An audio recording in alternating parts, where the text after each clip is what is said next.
Este programa no es ni pretende ser una completa historia sobre la Unión Deportiva Las Palmas. Son simplemente apuntes para que en un futuro próximo se pueda culminar la obra audiovisual que tanto demanda la popularidad del fútbol en Canarias. Solo nos ha movido a adentrarnos por los senderos del balompié el poder ofrecer a todos los enamorados del fútbol detalles y anécdotas, euforia y pesimismo de la andadura del Club Amarillo durante sus casi 50 años de existencia.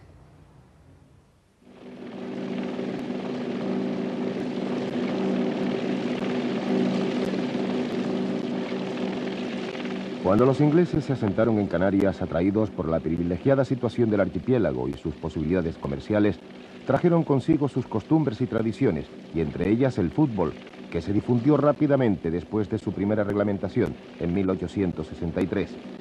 Este deporte fue como un flechazo que arraigó rápidamente entre los isleños. Enseguida surgieron equipos y colores, y se construyeron campos donde se ofreciera este espectáculo. En Las Palmas de Gran Canaria aparecieron distintos equipos que mantenían viva la llama de la pasión. Pero cuando con el paso del tiempo se fundó el Real Club Victoria, la pasión se desborda. Y es que los choques entre marinistas y victoristas tenían tal poder de convocatoria que los recintos se quedaban cortos para albergar a los aficionados. Salvando estas diferencias futbolísticas, la gente de la isla era, por aquel entonces, respetuosa, servicial y atenta. El cronista oficial de Gran Canaria, Martín Moreno, relata una vívida estampa de los años 40. En cierto partido, arbitrado por don Blas Ramírez, un árbitro muy elegante y una persona muy conocida y estimada en Las Palmas, era el esposo precisamente de una de las, doña Carmen Guedes, una de las grandes modistas de la época. Desde la grada le soltaron un grito de ¡macaco! Y don Blas se quedó absorto, trincó el pito y paró el juego. Y se fue derecho a la grada. Mientras los de la grada veían que por otra parte iba don Domingo Padrón, el dueño del Campo España, a quien le tenían un miedo terrible porque era capitán del ejército, Salvadorito, su lugarteniente con la pinga de buey en la mano, y el guardia de seguridad. Don Blas, ante la grada, exigió: ¿quién fue el del grito? Nadie contestó, se miraron unos a otros y no contestaron. He dicho que quién fue el gracioso del grito, y nadie contestó. Y don Blas terminó diciendo: pues si nadie lo sabe, de allí, allí y de arriba abajo, todo el mundo a la calle. Señoras y señores, se miraron los de la grada, asintieron con la cabeza y bajaron todos. Y eran más de 40 los que en fila salieron a la calle, lo mismo que pudieran salir los niños de un colegio, pero ellos más tristes que los niños. Luego, el fútbol, de después, ya cayó en una anomalía, en una tristeza, porque no había una competencia, y porque era siempre lo mismo: Marino, Victoria, Gran Canaria, Atleti, los campeonatos eran iguales, los campeonatos con Tenerife, etc. Y además se fueron yendo a la península, pescaban a todos los jugadores que valían algo, se los llevaban a la península. No tengo que nombrar quiénes eran, porque todo el mundo sabe los que se fueron entonces y los que se fueron toda la vida a la península. Y claro, entonces decayó el fútbol. Y solamente había una solución que la pensaba todo el mundo, pero todo el mundo tenía miedo de decirla. Yo mismo tuve miedo de decirlo, pero lo pensé muchas veces. Digo, coño, ¿y por qué no pueden estos equipos nuestros, uno por ejemplo de cada provincia, jugar en el fútbol nacional? Y llegó un momento en que se consideró, ese pensamiento se consideró provechoso, y fue cuando se hizo la unión de todos los equipos para lograr eso.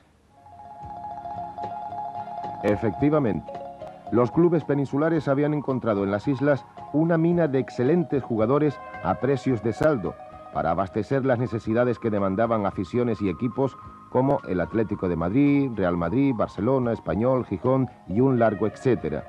Paco León, aquel magnífico extremo derecha del Gran Canaria, fue el primero en cruzar el charco para enrolarse en el Sevilla. Pero el fichaje más sonado es el de José Padrón, el sueco, por el Español. Y tal es la calidad de este jugador porteño que sus actuaciones no pasan desapercibidas para el seleccionador nacional, quien lo convoca hasta en 5 ocasiones. Después, otros fenomenales jugadores como Silva, Molomni, Campos, Mujica, Cástulo, Miguel Cabrera, Rosendo Hernández y Miguel el Palmero siguieron el ejemplo.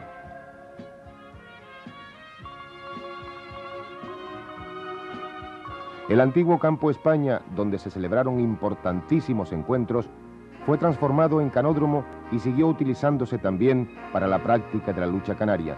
Por ese motivo, el Palacio de Deportes de la época dejó de ser escenario del fútbol. El Pepe González, situado a la entrada del Muelle Grande, es desde entonces y hasta finales de 1944 el escenario para la disputa de partidos y entrenamientos de los clubes. La afición al fútbol crecía rápidamente, demandando un escenario digno que cubriera las necesidades del tiempo en que se vivía. Por eso, a principios de 1944, un grupo de empresarios canarios encabezados por el marinista Eufemiano Fuentes, retomando un viejo proyecto, pone en marcha la construcción de un estadio para el marino. Fue esta una obra heroica en la que se trabajó en intensas jornadas de 24 horas. La fábrica estaba diseñada para albergar a 8.000 personas. Solo 7 meses transcurrieron desde el inicio de la construcción hasta el día de la inauguración, en las Navidades de ese mismo año. El Estadio de Las Palmas, el día de su inauguración, registró un lleno absoluto. En su fachada principal ondeaba la bandera del marino.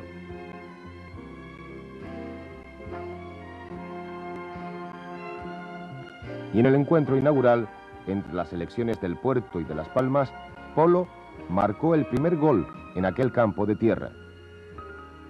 Andando el tiempo, el Estadio de Las Palmas sería vendido al Cabildo Insular por la misma cantidad que costó la obra, pasando a llamarse Estadio Insular.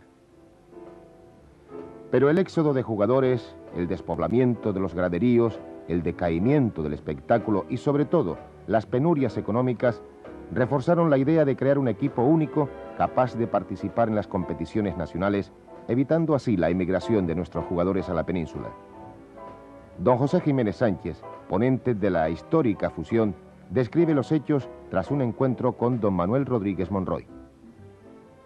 Él me planteó la idea que él tenía de unificar los 5 equipos y gestionar de la Federación Nacional la entrada del equipo único en categoría nacional. En el Real Club Náutico de Gran Canaria se convocó una asamblea para el día 22 de agosto de 1949 en la que se constituyó la Unión Deportiva Las Palmas y se eligió una comisión gestora que presidiría don José del Río.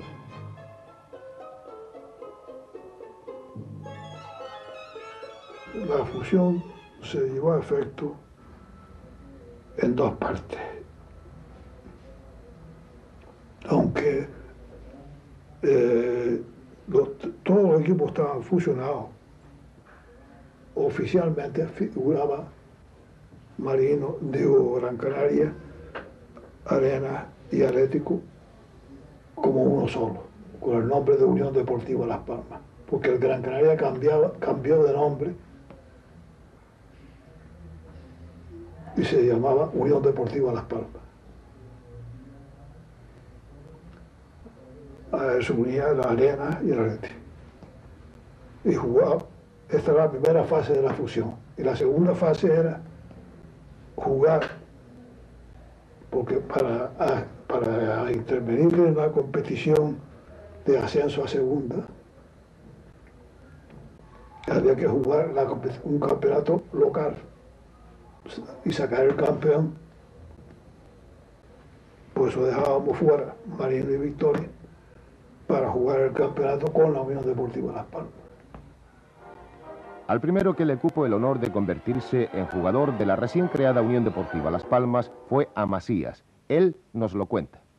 Pues en esa época estaba yo jugando profesional en el Gran Canaria y estando un día sentado ahí en la mesa en el salón de la sociedad, estaba en la procedente de Luis Antuni, pues me llamó don Luis Rivero Noble, que salía de la secretaría, que estaba en la Junta Directiva reunida, me llamó, y dice, mira Macías, desde este momento eres el primer jugador de la recién creada Unión Deportiva Las Palmas, hasta la fecha. Y luego empezamos los partidos preliminares, con Pacho Arencibia de entrenador, jugamos y para formar un buen equipo, que por cierto lo había buenos jugadores, y en ese momento, en esta temporada ya quedaba mi contrato, me desligué de la Unión Deportiva Las Palmas por cancelación de contrato. Entonces pude jugar la liguilla, pero en contra de la Unión Deportiva Las Palmas, me fichó Real Victoria. Después firmaron por los amarillos otros muchos: Polo, Cedrés, Tacoronte, Juanono, Montes, Antoñito Jorge. Ya había equipo. Ahora faltaba dar el salto para llegar a la competición nacional. Cuando la flamante Unión Deportiva hace su presentación oficial, no cuenta más que con unos pocos seguidores. La afición seguía estando dividida entre Marino y Victoria. El día de la presentación oficial del equipo fue ante el Marino. En ese partido, Antoñito Jorge, vistiendo de amarillo, logró el primer gol de la Unión Deportiva Las Palmas. Entonces llegó el minuto 20-25 de juego y hacemos un córner por la izquierda. Macías batía el córner con la pierna derecha, centra algo, se va el balón al penalti. Ahí hay un consejero entre jugadores, y yo, que jugaba por la parte del interior derecho, tuve la gran suerte de que me vino el balón a los pies, y como yo le pegaba fuerte al balón, pues tiré fuertísimo y me salió a las cuadras del gol, y así Las Palmas consiguió su primer gol. La afición en aquel momento se entusiasmaba y decía: muchachos, somos los únicos, somos los únicos. Y así empezó casi la historia de la Unión Deportiva Las Palmas.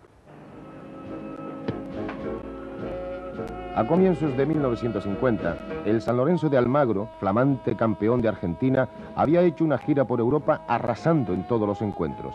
Para hacerle frente se formó una selección con jugadores canarios que militaban en equipos peninsulares. Fue un partido memorable que elevó al fútbol canario a lo más alto. Pero es mejor que lo cuente quien lo vivió y transmitió, don Matías Prats. Qué bien jugaron Rosendo, Cabrera. Bueno, y la que se armó cuando la selección canaria llevaba ya 4 goles, 4-0 en el primer tiempo, con goles maravillosos de Rosendo Hernández, de Cabrera. Un fuera de juego en el tercer gol enturbió la cordialidad.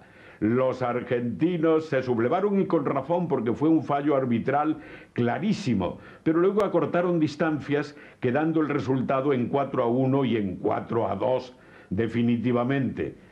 El árbitro confesó no haber visto el fuera de juego, pero yo sí lo aprecié. Tuvieron en parte razón los argentinos para no admitir tan gran tanteo, pero confesaba Costa Silva, el entrenador del San Lorenzo de Almagro, que ellos habían salido a hacer una exhibición, que lo habían concertado, pero que los canarios querían meterles 100 goles y que eso era intolerable. Gran selección aquella canaria, con Farias, Cástulo, Núñez, Silva, Hernández, Rosendo, Durán, qué sé yo, Molovni, que era un fenómeno, Cabrera, que era un extremo rapidísimo. No se me irá nunca de la memoria. Y comenzó la liguilla regional. El campeón pasaría a jugar en categoría nacional. Jugaron la liguilla Marino, Victoria y Unión Deportiva Las Palmas. Se suceden los encuentros. El partido entre Marino y Las Palmas, con empate en la puntuación, es decisivo. Las Palmas es derrotada por un abultado 3-0, lo que facultaba al Marino para participar en categoría nacional. Pero no fue así. Carmelo Campos, jugador y entrenador del Marino, nos lo cuenta.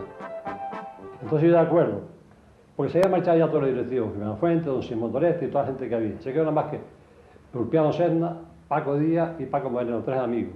Entonces yo lo comenté a ellos, porque yo entrenaba y jugaba en el Marino. En esa época jugaba y era entrenador, porque no había nadie. Entonces yo comenté con ellos: como vamos a ganar, yo era un poquito farol en esa época, como vamos a ganar, no es mejor que no juegue yo y yo traigo unos amigos y juegue por si ganamos, que vamos a ganar, pueda la Unión Deportiva para seguir adelante. Entonces los 3 estuvieron de acuerdo: haz lo que tú quieras. Entonces en mi barrio de San José llamé a Fide, le dije: mira Vicente, ¿no te importa que vamos a hacer esto? Sí, sí. Entonces fuimos al estadio, se jugó el partido de Las Palmas, y entonces y no se había nadie nada más que esos señores, ni los jugadores, ni Jimeno Fuente, ni toda la directiva, nadie sabía nada de nada. Empieza el partido. Cuando marca el Marino el primer gol, yo estaba en la banda y me bajó Juan Masilla, que era conseje en esa época de Las Palmas. Y me dice, mira, Don Firmino dice que si estás loco, si sabes lo que estás haciendo. Yo sé que le contesté a Juan Macías, pero ese se marchó. Marcamos el segundo gol y vuelve otra vez Juan Macías. Bueno, Don Firmino, si estás loco, ¿sabes? Que vaya a perder todo lo que se ha hecho. Y me acuerdo que llamé a Víctor y le digo, mira, Víctor, el jefe dice que haga los penaltis. Si no, pues yo me quedo aquí. Digo, mira, sale, que ese Fide no está fichado, así que tú juegas. Marcamos tercer gol aquí en Parque Fuerza. Si ya bajaron varias personas a meterse conmigo. Y no quise decirle nada. Digo, cuando termina mañana en la caseta, que yo le digo lo que pasa. Termino el partido 3-0. Bueno, la gente está asombrada porque si vaya a perder todo lo que se había hecho. Cuando llegué a la caseta le dije yo a don Firmino y a don Simón Doreste, mire, este señor no es jugador nuestro. Así que procede el partido y ustedes se hagan campeón. Así fue. Hicieron la protesta, que eso es contra la Unión Deportiva Las Palmas, la protesta. Contra que ganó el marido. Y después contra la protesta de la Unión Deportiva por la inacción de vida. Y entonces la federación, claro, normalmente, le dio el partido a Las Palmas. Y ahí fue donde partió la Unión Deportiva de Las Palmas. Se había dado un paso de gigante. Ya estábamos a nivel nacional. El 30 de abril de 1950 comienza la liguilla de ascenso a Segunda División. Melilla y Las Palmas terminan empatados a puntos y ambos ascienden a la categoría de plata. Pero faltaba el más difícil todavía. Había que luchar contra los equipos rivales y soportar aquellos penosos y agotadores desplazamientos. Sinfoniano Padrón nos cuenta con humor cómo eran aquellos viajes a la península. Salíamos aquí a las 6 de la mañana, nos íbamos a Madrid a través de Tetuán, Sevilla, Madrid. Madrid, hacer desplazamiento, bien Valencia, o bien Granada, o bien Sevilla, y esto nos tenía 12 horas en el trayecto, en el desplazamiento. El llegar a Madrid, después de tanto vuelo, era bastante penoso, pero más penoso era cuando teníamos que meternos en un coche y hacer otras 6 o 7 horas, de una forma donde cuando nos sacaban del camión o del coche, porque aquello más que un coche era un camión, nos sacábamos pues todo encogido, las piernas todas doloridas, y así llegábamos nosotros a nuestro destino para jugar un partido de fútbol.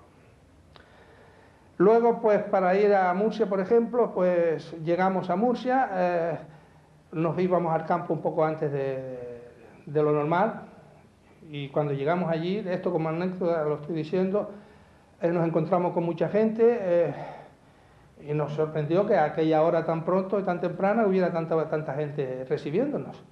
Llegamos allí, nos hicieron un pasillo, venga la gente a gritar, ¡ah, Las Palmas!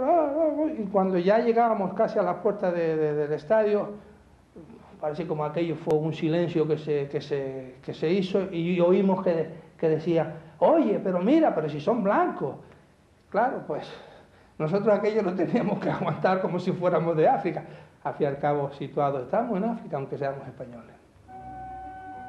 El campeonato de Segunda División del Grupo Sur comenzó el 10 de septiembre de 1950. 14 clubes lo componían. La Unión Deportiva Las Palmas terminó la competición en tercer lugar, lo que le dio opción a jugar la liguilla de ascenso.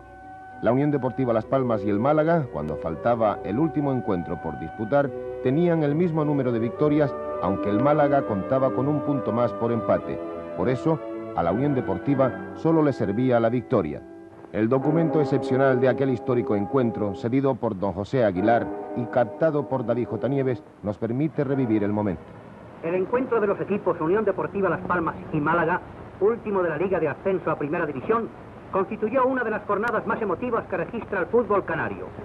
El día 8 de julio, la afición deportiva de las islas se congregó en el Estadio de Las Palmas, una masa de más de 20.000 personas que acuden a buscar el lugar propicio para presenciarlo.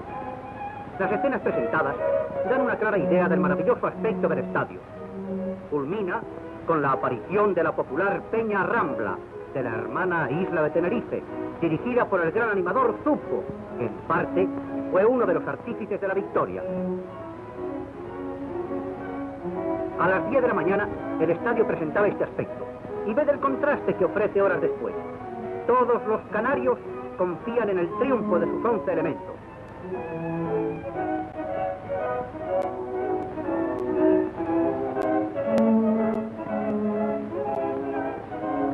Antes de dar comienzo este gran encuentro, desfilan por el campo Ante la enorme expectación, numerosas y originales pancartas en medio de aplausos prolongados y vítores. Este es uno de los momentos más interesantes. Los espectadores, sugestionados por Zuppo, respondían a sus voces como si fuera una orquesta dirigida por un gran actor. El público tributa un caluroso aplauso a los equipos Unión Deportiva Las Palmas y Málaga. La emoción es grande, pues espera la coronación de una gesta aún en incógnita. Componen el 11 de la Unión Deportiva Montes, Castañares, Juanono, Yayo, Tatono, Manolín, Polo, Tacoronte, Cedres, Peña y Elso.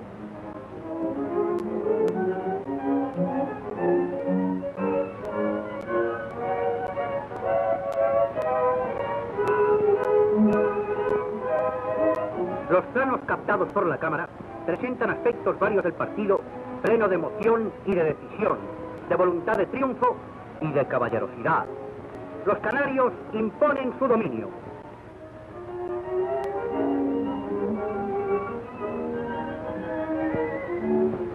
Los primeros 45 minutos, el primer tiempo, se juega un tren endiablado, sobresaliendo el entusiasmo y buena técnica de Las Palmas, que arrolló a los malagueños y creó momentos de mucho peligro.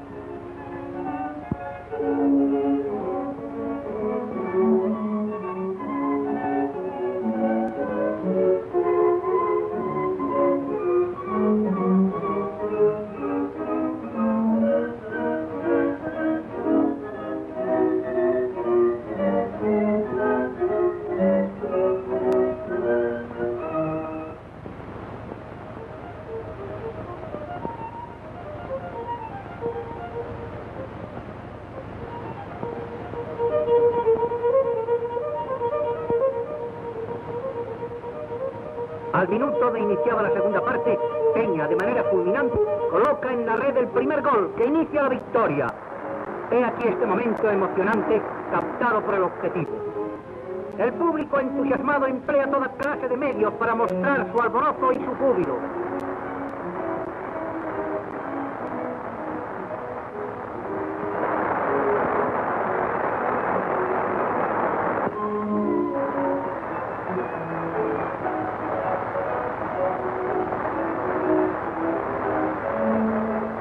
Minutos después, Manolín, en franca colaboración con Tatono, que se había lanzado al ataque, logra el segundo gol. Siguen las jugadas de preciosismo y de efectividad que culminan con el 3-0 a favor de los canarios. Momento este de intensidad, de desbordamiento patriótico, de júbilo general y bien justificado, por cierto. Torres logra el primer tanto para su equipo. Un minuto más tarde, Polo, de tiro cruzado, hizo el gol de la victoria.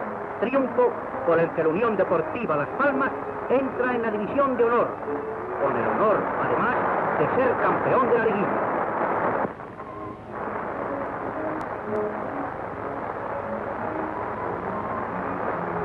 El reloj señala el final del partido.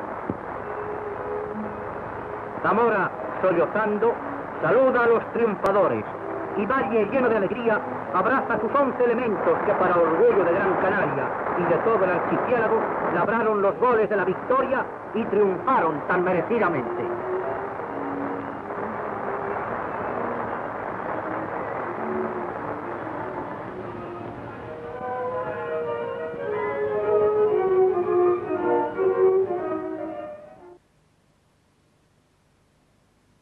Con el patrocinio de Unelco.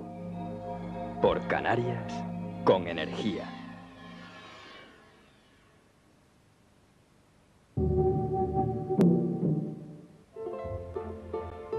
Y el sueño se hizo realidad. Un puñado de jugadores de la tierra, espoleados por el público, se habían batido como jabatos logrando lo que parecía imposible. Y claro, era lógico reconocer la labor de aquellos directivos que supieron ver claro en el bosque de la pasión en que estaba enmarcado el fútbol. Atrás quedaban sentimientos y colores. 5 corazones: Gran Canaria, Arenas, Athletic, Marino y Victoria, que ahora, unidos en un mismo latido, habían engrandecido el fútbol canario. La emoción embargaba a Luis Valle, primer entrenador que ascendía al equipo a la división de honor, a los jugadores, a la afición. Pero las victorias tienen también otros padres, como es el caso del tinerfeño y popular Paco Supo, hoy quizá olvidado, pero grandioso, animando al equipo Gran Canaria. Empezaba por una parte una, otra parte dos, otra parte y tres. Ricky, raca, zumba, raca, sí, bomba, ria, Las Palmas, y nadie más. Y yo decía siempre, aquello fue, entonces yo fui todo el campo, y hasta que llegué al centro del campo, y eso pasa en la historia. Paco Supo sigue gozando de enorme popularidad tanto en Las Palmas como en Tenerife, donde le sorprendimos para que nos contara aquellos emotivos momentos en que tras conseguir Las Palmas el primer ascenso a la División de Honor, lo paraban en la calle para felicitarlo. Entonces no me dejaron venir para Tenerife, no me dejaron ir, hablaron con el director del banco, el gobernador civil y el alcalde. Entonces quedé aquí huésped de honor, fui al Hotel Madrid. Iba yo por la calle esa semana, madre, ni Franco en su tiempo, es su. Las mujeres iban por la calle, a mí me supo, salían, me besaban, me abrazaban, muchas gracias, de agradecido, decía, será posible. Nuestro compañero Pascual Calabuig, con algunas décadas menos, también vivió y gozó aquella histórica gesta, pues no faltaba más.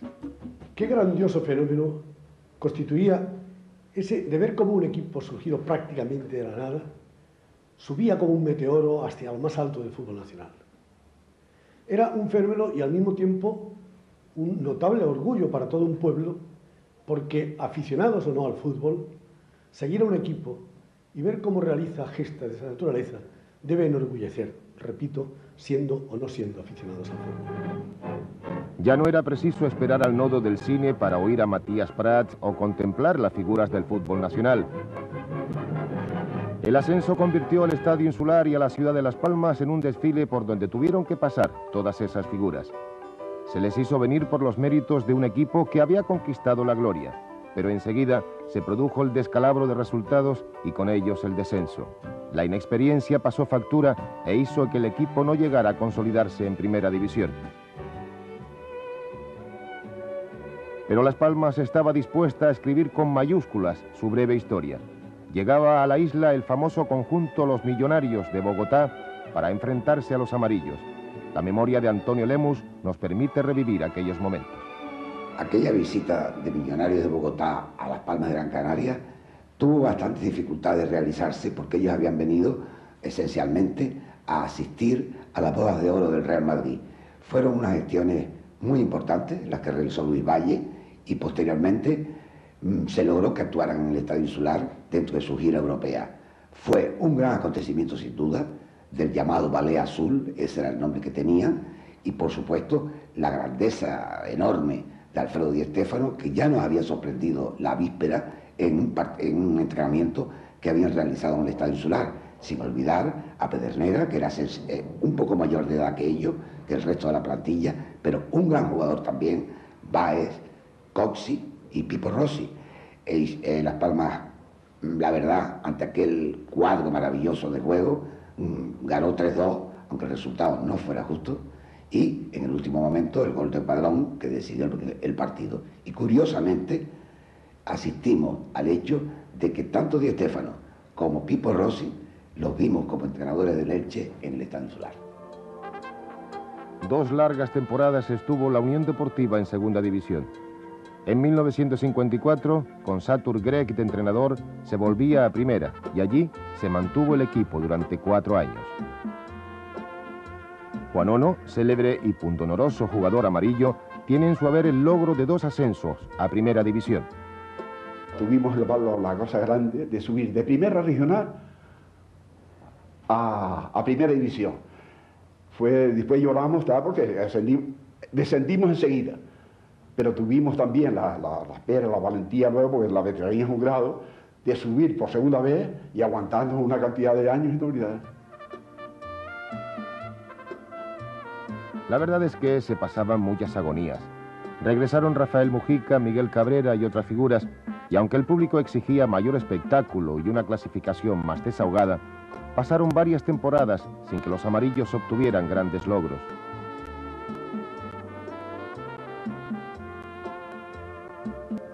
Llegaron entonces para reforzar el equipo jugadores de fuera, Larraz, Parodi, Loret de Mola y muchos otros, pese a lo cual se decía adiós otra vez a la primera división.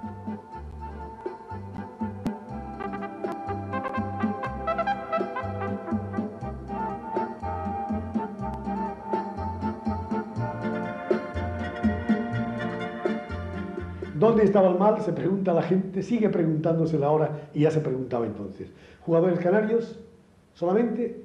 ¿Jugadores peninsulares y canarios con extranjeros? Digo que continúa la misma discusión. Y al final pues se ha llegado a la conclusión que es la más efectiva, que es de jugar con todos los canarios posible, pero llenando aquellos huecos flojos con jugadores venidos del exterior.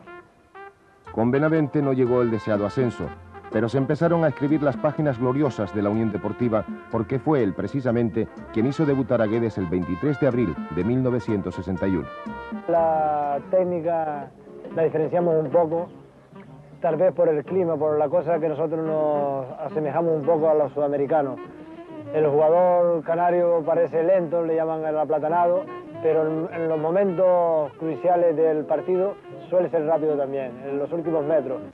Y lo que son las cosas, señores. A veces para salir un ídolo, un auténtico crack en una región, suelen pasar años y años. Pues bien, Benavente decimos que hizo jugar a Guedes en el 61.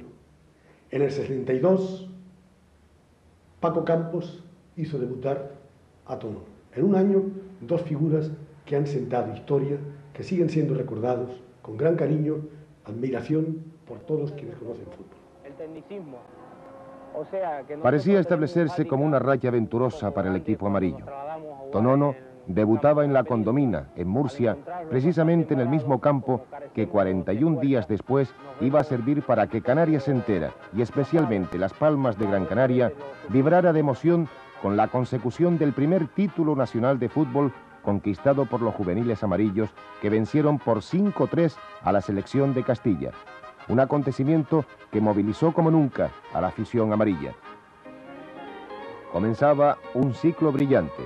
En la siguiente temporada le tocó a Vicente Dauder, que pudo contar con jóvenes de la cantera. Estaban entre otros Aparicio, Tonono, Óscar, Juan Luis, Germán, León, José Ángel, Guedes, Gilberto, Erasto, a quienes se les unían otros como Gulasia, Oregui, Ardura, Torrén, Vegaso, José Luis.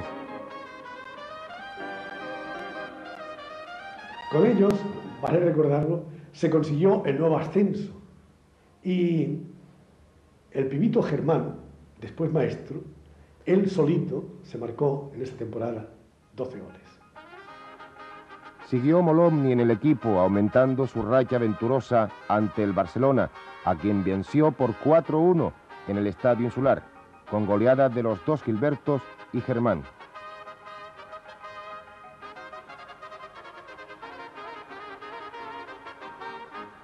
Son lances inevitables para contar, como lo es el triunfo en el campo del Atlético de Madrid por 1-2, justificándose por eso, y por cuanto se hizo, el que se alcanzara la tercera posición, ganando el derecho a jugar la Copa de Ferias.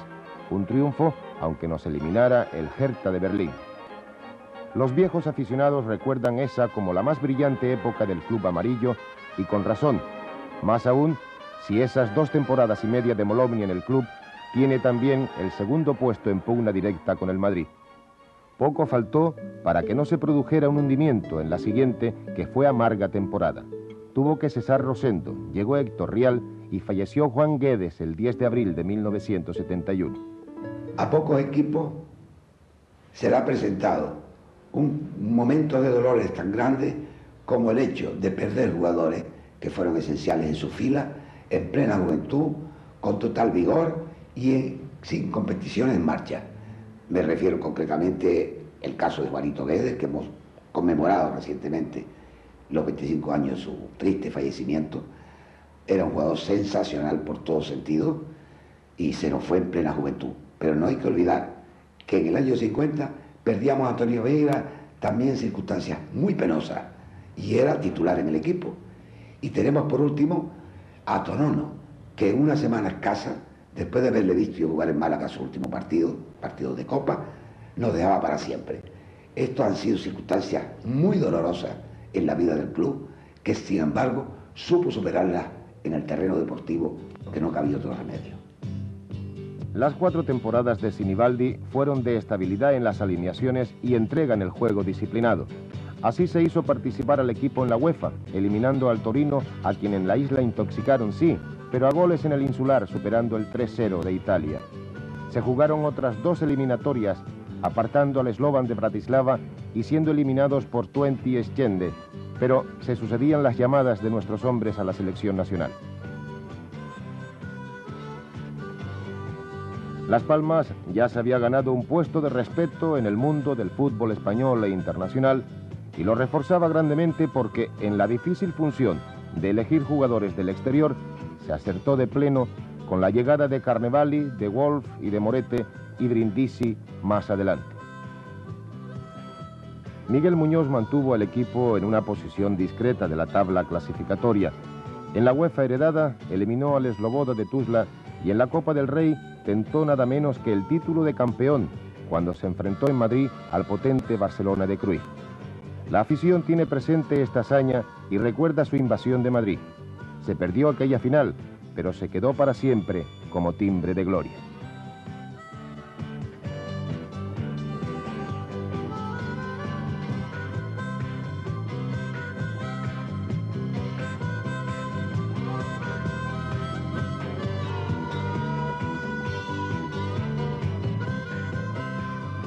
Uno de aquellos diablillos amarillos, José Manuel León, que había sido también jugador de los grandes, se hace cargo del equipo. Logró salvar la categoría ese año, pero la perdió en la siguiente, cuando se produjo aquella tremenda carambola de los campos de Osasuna, Valencia y la goleada del Insular con Clemente eufórico y el Bilbao campeón.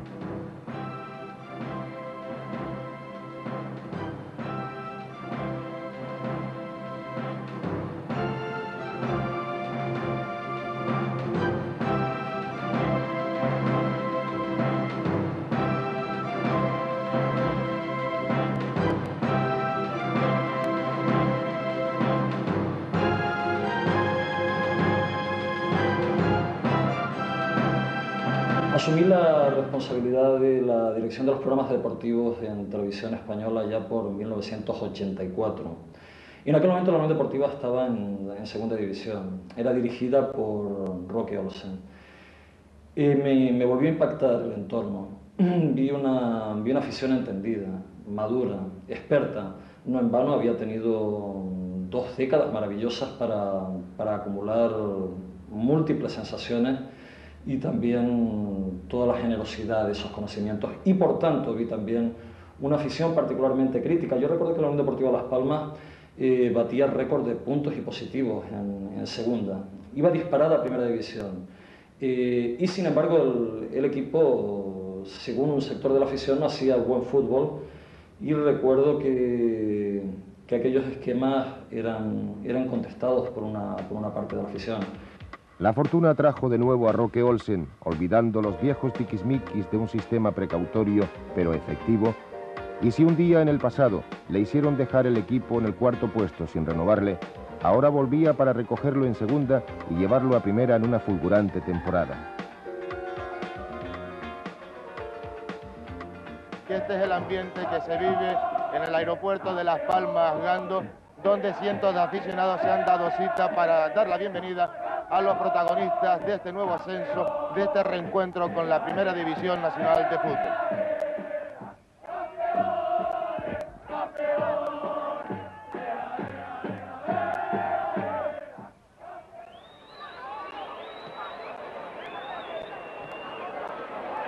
Otra breve estancia en Primera División que dura 3 años y nuevamente a segunda durante 4 temporadas.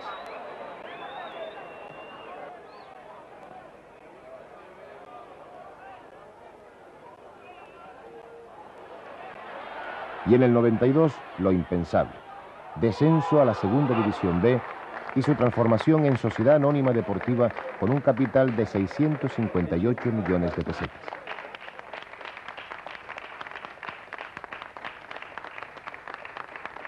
Las penurias económicas parecen insalvables, pero nadie abandona el equipo y todos a una compran acciones o se hurgan los bolsillos de manera solidaria para conservar la brillante y dilatada historia del club que se ha estado codeando con los grandes del fútbol durante casi medio siglo. También las peñas han sabido aunar voluntades para arropar al equipo, dándole al Estadio Insular aspecto de gigantesca y contagiosa caja de música, de sentimiento único, de apoyo incondicional, de fiesta y de color, de espectáculo.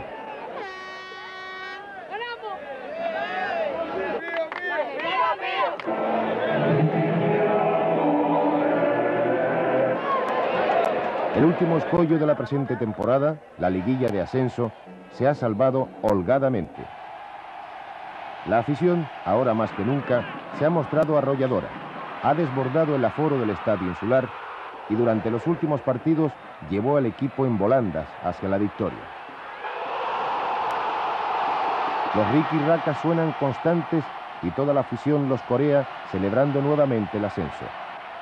Los gofiones, buenos aficionados, siempre han estado ahí y otra vez han compuesto alegres coplas y estribillos para la tan esperada fiesta del fútbol gran canario. Y como dice el estribillo, que vote el Insular.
En estos días, por fin, Las Palmas ha salido del pozo de la Segunda División B, venciendo y convenciendo.